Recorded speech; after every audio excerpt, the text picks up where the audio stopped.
को नमस्कार। बच्चों को आशीर्वाद।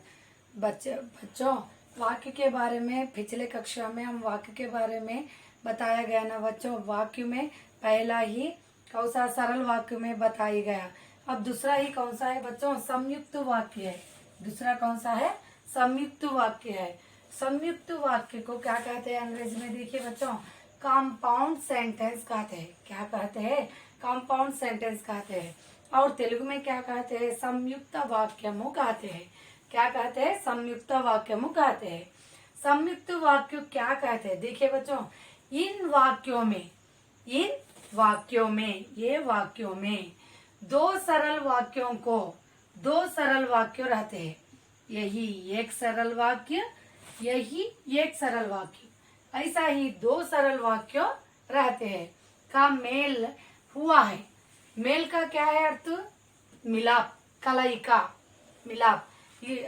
वो तो दो सरल वाक्यों का मिलाप हुआ है। मिलाप होने से इस तरह हो, दो वाक्यों के मेल से इस तरह हो, वही दो सरल वाक्यों का मेल से बने वाक्यों को क्या कहते हैं? संयुक्त वाक्य कहते हैं।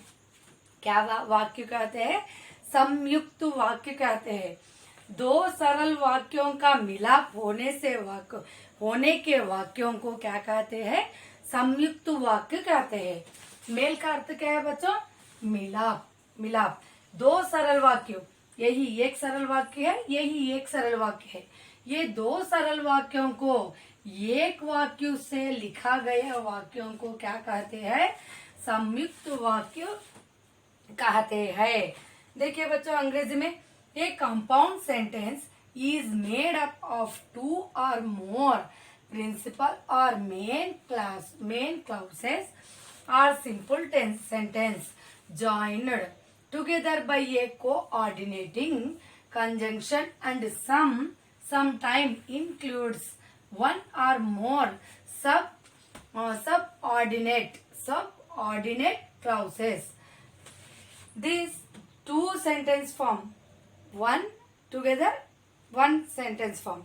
Two sentence form together, coordinating conjunction and sometimes including one or more subordinate clauses. This one Telugu में देखिए बच्चों, రెండు సరళ వాక్యములు గాని, రెండు ప్రధాన ఉపవాక్యములు గాని మరియు ఒకటి లేక అనేక ఆశ్రిత ఉపవాక్యములను గాని కలిగి ఉన్న వాక్యములను సంయుక్త వాక్యములు అంటారు. ఒక సామాన్య వాక్యంని ఇంకో సామాన్య వాక్యాన్ని, రెండు సామాన్య వాక్యాలని ఒకే వాక్యంగా ఉండేదాన్నే ఆశ్రిత ఉపవాక్యము అంటారు. రెండు సామాన్య వాక్యాలని ఒకే వాక్యంగా మార్చేదానినే ఆ ఆశ్రిత ఉపవాక్యములు ఏవే ఉంటాయి? కానీ, మరియు, లేదా ఇలాంటి ఉపవాక్యములు కలిగి ఉన్న వాక్యములను సంయుక్త వాక్యములు అంటారు. वैसा ही दो सामान्य वाक्यों को, दो सरल वाक्यों को एक मेल हुआ है, वैसी मेल से बने गए वाक्यों को क्या कहते हैं बच्चों? संयुक्त वाक्य कहते हैं।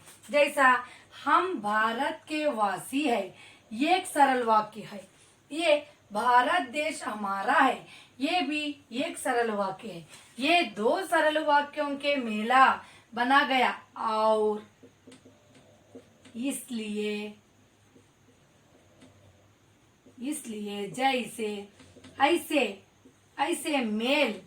ऐसे मेल से बने वाक्यों को क्या कहते हैं बच्चों? संयुक्त वाक्य कहते हैं। देखिए बच्चों, हम भारत के वासी है, మేము భారతీయ వాసులము, భారత దేశ हमारा है, ఈ భారతదేశము మనది అనేది ఇది। ये सेंटेंस फॉर्म्स है।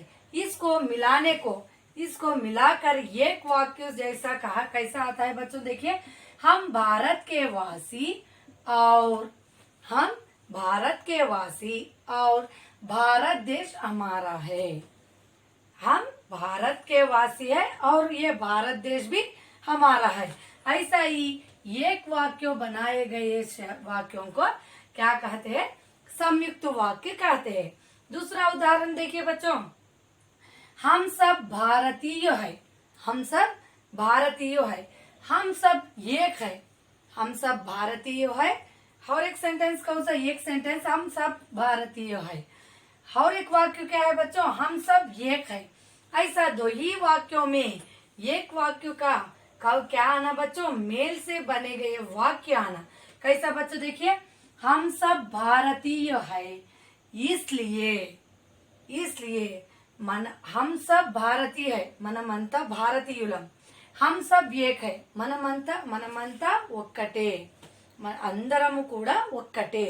ఇదే సెంటెన్స్ ఫామ్ ని ఒకే సెంటెన్స్ ఫామ్ కావాలంటే हम सब भारतीय है इसलिए, మనమంతా భారతీయులం, అందుకొరకే हम सब एक है, అందుకొరకే మనమంతా ఒకటి।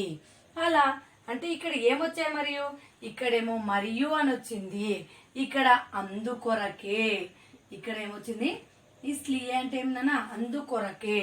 అంటే ఇలాంటి యొక్క ఉపవాక్యములు వచ్చిన వాటిని, ఇలాంటి యొక్క ఆశ్రిత ఉపవాక్యములు వచ్చినాయి అంటే అది ఏ వాక్యం అయిపోతుంది, సంయుక్త వాక్యం అవుతుంది।